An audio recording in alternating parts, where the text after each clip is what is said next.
countrymen, just to give you the current situation.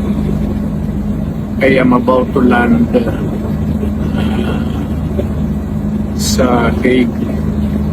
Galing ako Dubai. Stopover for last.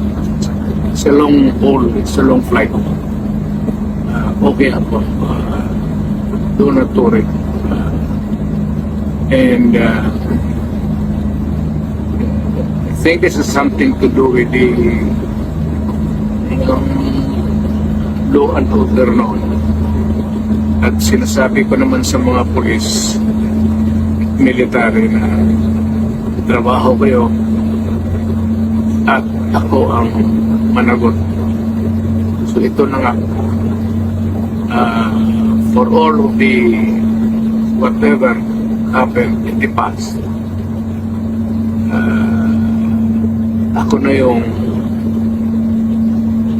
nag-front sa ating law enforcement pati military.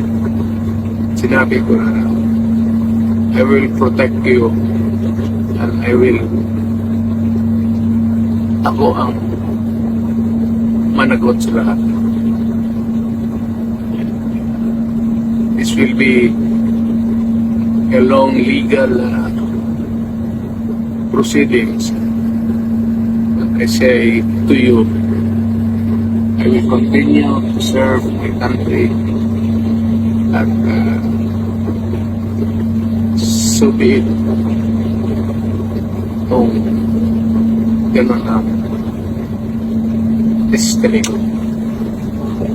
Salamat.